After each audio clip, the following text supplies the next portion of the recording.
অন্ধ বড় আশিক রাসূল ছিলেন। রসুলকে ভালোবাসার জন্য বড় লোক হতে হয় না।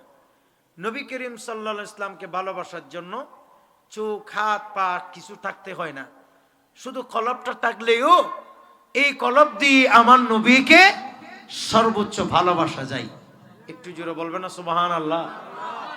অনেকেই বলে টাকা পয়সা নাই, কি দিয়ে ভালোবাসবো? না, আমার নবীকে ভালোবাসার জন্য টাকা পয়সার কোনো দরকার নাই। আপনার জীবন আছে ভাই, জীবন দিয়ে ভালোবাসবেন।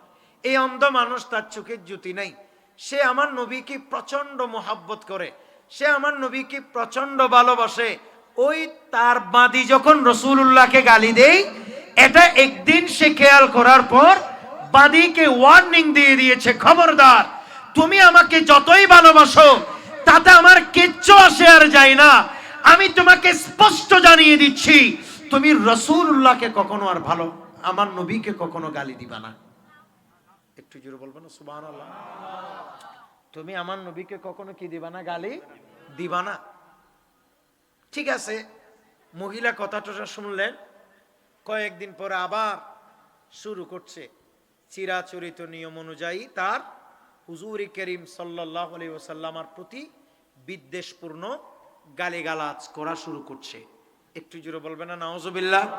তখন অন্ধ আবার আসছে এবং তেলে বেগুনে খেপে তাকে স্পষ্ট বলে দিয়েছে, এই আমার বাদী, আমি তোমাকে প্রচন্ড ভালোবাসি, সেটা ঠিক আছে, কিন্তু তুমি যদি আমার রাসূলকে আর কখনো গালিগালাজ করো, তুমি যদি আমার নবীকে আর কখনো বকাঝকা করো, তাইলে আমি এটা কখনো বরদাস্ত করব না।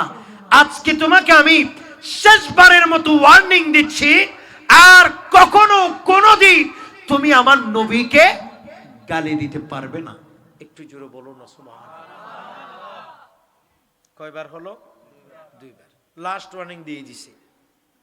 আমার এভাবে গেল কয়েকদিন, দেখতেছে আবার এই মহিলা আমার নবীকে গালি দেয়া শুরু করছে।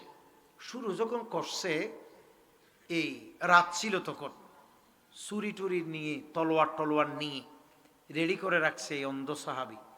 যখন সে শুইতে গেছে, যখন ঘরের আলো টালো নিভিয়ে দিয়েছে, এটা যখন কনফার্ম হয়ে গেছে, সুজা পেটের ভিতরে তরবারি ঢুকিয়ে দিয়ে কমপ্লিট শরীর দ্বিখণ্ড করে তাকে হত্যা করে ফেলেছে। ফজর বেলা হয়েছে, হুজুর করিম সাল্লাল্লাহু তাআলা আলাইহি ওয়াসাল্লামের দরবারে এই বিচার গেল। নবী সাল্লাল্লাহু আলাইহি ওয়াসাল্লাম বললেন, এই তোমাদেরকে আল্লাহর কসম দিয়ে বলছি, তোমাদের কে করেছো এই কাজ?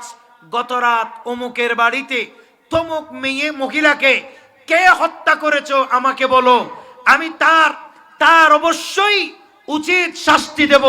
তার মানে হত্যার বদলে হত্যা, আমি তার কিসাসের ব্যবস্থা করব। এই কথা বলার সাথে সাথে ওই অন্ধ সাহাবী সে কাঁপতে কাঁপতে আমার নবীর সামনে গেলেন, বললেন যে ইয়া রাসূলুল্লাহ, ওই মহিলা আমার বাঁধি ছিল, আমি তার মুনিব ছিলাম, আমার ঔরসে তার গর্ভ থেকে 2 জন সন্তান হয়েছে।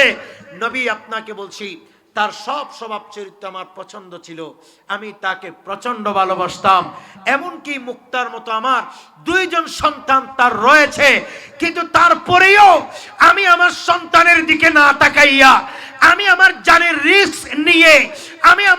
রিস্ক নিয়ে আমি ওই মহিলাকে গত রাতে নিজের হাতেই হত্যা করেছি। কারণ সে আমার সামনে আপনি রাসূলকে অনেকবার গালি দিয়েছে, এটা আমি সহ্য করতে পারি নাই, বারবার নিষেধ করার পরেও গালি দিয়েছে, আমি এটা বরদাস্ত করতে পারি নাই। আমার নবী বললেন, হে আমার সাহাবীরা, আমি তোমাদের সাক্ষী রেখে বললাম, এই বান্দাকে এই রক্তপাতের জন্য ক্ষমা করে দেয়া হয়েছে। জোরে বলুন সুবহানাল্লাহ।